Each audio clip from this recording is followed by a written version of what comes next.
Good morning, Northeast Middle School. This is our scroll saw or jigsaw safety quiz demonstration. Please don't mind this stuff that I have stacked over here. This is just so that I can video while I'm using the saw by myself. So, first couple things that I always show all my students. Number one, most important, is how to turn the saw on and off. So, these saws have an on-off switch in the back, located right here. You turn it up to turn it on. You push it down to turn it off. These saws are a little bit older. Please take note that you shouldn't stand in front of the machine here to reach for that switch, because if you do reach for it, you're going to lean over. And when you lean over, you're going to be near all these moving parts for your scroll saw. So stay away from there. First thing that we show you guys, like I said, is how to turn it on and off with that switch. The next two things that we look at are our hold down and the direction that the teeth on our blade are facing. So I can zoom in here. You guys can see this little piece of metal there. It almost looks like a snake's tooth. That is about 1/4 inch above the top of our wood there. So when I hold that right there, you can see it's just barely sticking up above the top of the wood, okay? And we want that 1/4 inch. That's gonna stop this board from bouncing up and down while we're using the saw.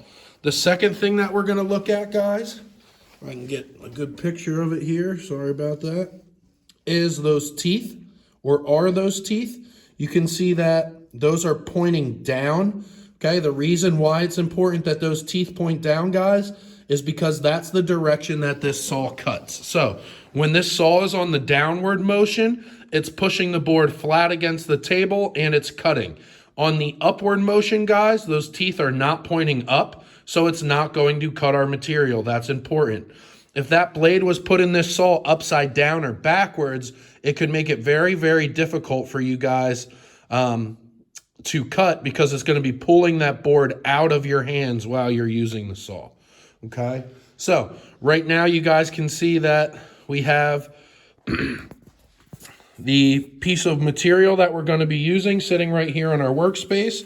We are always going to keep our hands to the right and to the left of that line. So right here from the blade out to the end of the table, guys, is called a cut line. I like to set my board next to it so you can kind of make the line right here with your board. If my hands cross that line and they were to slip, they are going to potentially get cut. That's why we call it the cut line. So far we've learned a couple things. We learned how to turn this on and off. Okay, we learned that our teeth face down or point down. Okay, and we also learned that our hold down is 1/4 inch above our material. Okay, so the imaginary line, guys, from the blade to the end of the table, that's called our cut line. If our hands cross the cut line, our hands get cut. Okay, so we want to keep our hands out of the cut line. Now, you might be wondering, how do you hold your hands, or how do you position your hands when you're using the radial arm saw? I'm going to show you with one hand, and then I'm going to hold this with the other. So say I were to be cutting out my N, I would line that up. My hand, my fingertips go on top of the board, and they're pushing that board down on the table. My palm right here, this meaty part of my hand, okay, that's going to go flat on the table. And when my palm is flat on the table, that's going to stop my hand from slipping as well. So my fingertips go on the top, my thumb goes back behind the board here, and that's what I'm going to steer with, guys. Now, if I weren't holding the camera, I would have my opposite hand doing the exact same thing. Fingertips on top, thumb is down, palm is flat on the table to stop it from slipping. Okay, so we learned two more things. We learned what our fingers do. Our fingers hold our board down on the table while my thumbs guide and steer my material. Okay, my palms are also flat on the table. That way they're not going to slip while I'm using this piece of equipment. Okay, so the next thing that I wanted to show you guys, I'm going to show you how to make a couple cuts.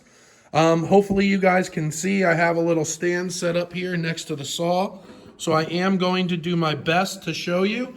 You should be able to see how my hands are positioned as well during this video, so that you don't have any questions about how to use two hands to make your cuts.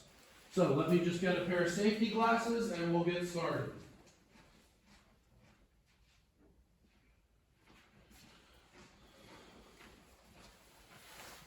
So there's two types of cuts we can make with a radial arm saw, or excuse me, with the scroll saw. We can make a straight cut, which is going to be a straight cut in, and because it's a straight cut, we are allowed to back out of it. We can also make curved cuts, as you can see here on this O. Okay, to make a curved cut, we're going to use what we call relief cuts. They're straight cuts into the line, and then we back out. So we're going to start with a straight cut first. I step to the side, I turn my saw on. My fingertips are on top of the board and pushing down. My thumbs are back behind my board, okay? And I'm gonna guide with those. So I line up. Take notice, guys, when I stop pushing, it stops cutting. Just like a coloring book, if you're outside of the lines, you wanna stop pushing and get back on those lines. Because it's a straight cut, I can back straight out, okay? One thing that I'm gonna do, and that I want you guys to notice, is plan your cuts ahead of time. So, I've made a straight cut down. Now I can see where this straight line is going to connect. When I cut this line down, that whole piece will fall out there. So I won't have to make a whole bunch of cuts. I'm just planning my cuts ahead of time. So I'll show you guys that.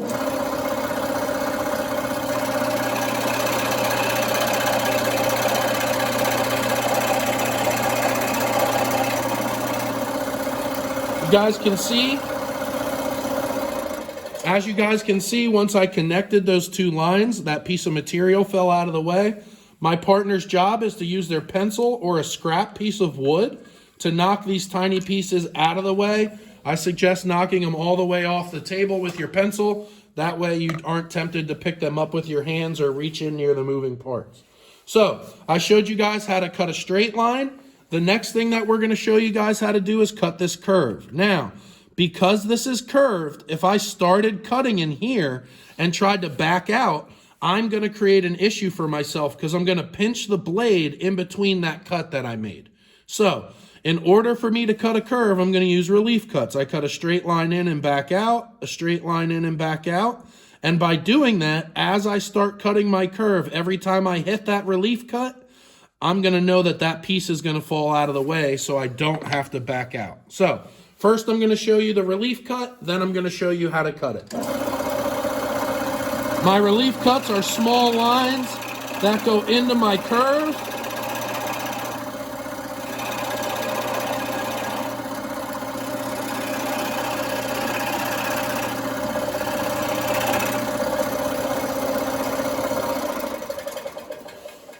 As you guys can see, okay, I made my tiny little cuts into my curve and then I backed out of those. As I start cutting my curve, you're going to continuously see those tiny pieces fall out.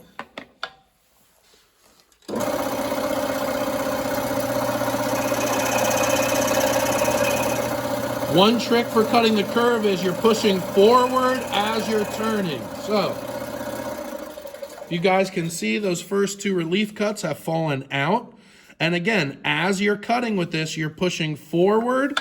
So I'm pushing forward as I'm turning. So for this, I'm this way and I'm turning that into the blade so that I can finish my cut.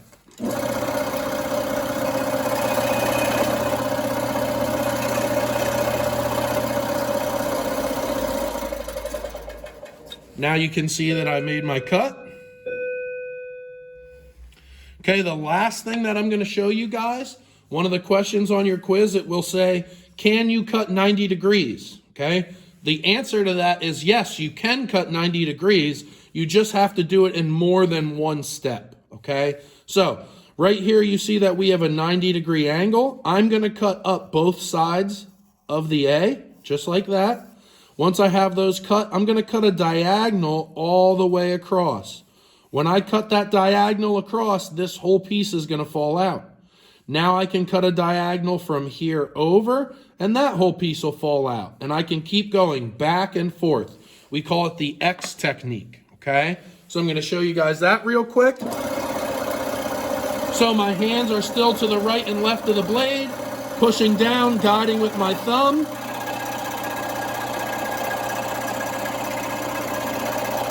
I get to my line, I stop pushing, I can back out because it's a straight cut. Now, if you notice, once I slide my piece over, my hand's very close to the edge. We have push sticks right here for everybody so that I can use this stick to push my piece of material rather than putting my fingers in a dangerous place.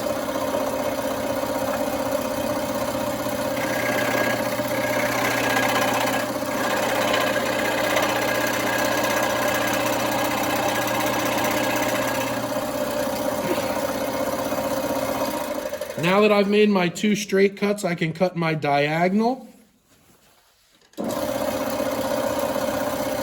So notice I turn my piece on a diagonal. My hands are still the same. My fingers are on top. My thumbs are down behind.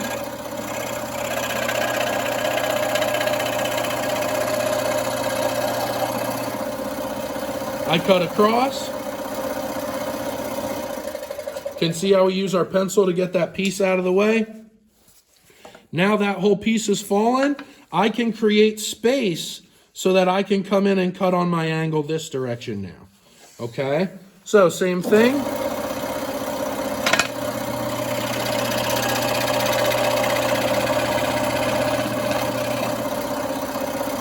can see my piece, and I'm just cutting those diagonals.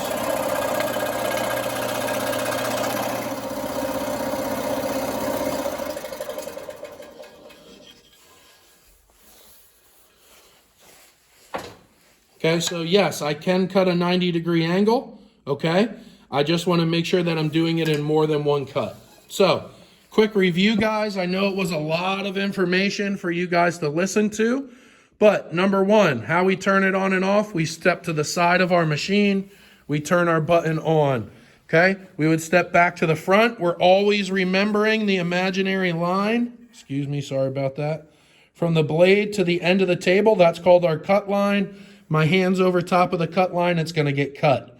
Next 2 things I'm looking at are my hold down, which is right here, and the direction that my teeth are facing, making sure the teeth are pointing down, and my hold down is only 1/4 inch above my material. After that is hand placement. Okay, we line this up. My fingertips go on top, pushing down. My palms are flat on the table so that they don't slip. And my thumbs are behind the board guiding and steering, okay? We can make straight cuts. When we make a straight cut, we are allowed to back out of it. If we make a curved cut, we are not allowed to back out of that. You guys want to make sure you're using a relief cut, okay? Relief cuts are going to allow you to cut a curve without having to back out. I hope this wasn't too much information for you guys. If you have any questions, please reach out. Hope everybody's safe and healthy, and I'll talk to you guys later today. Bye-bye.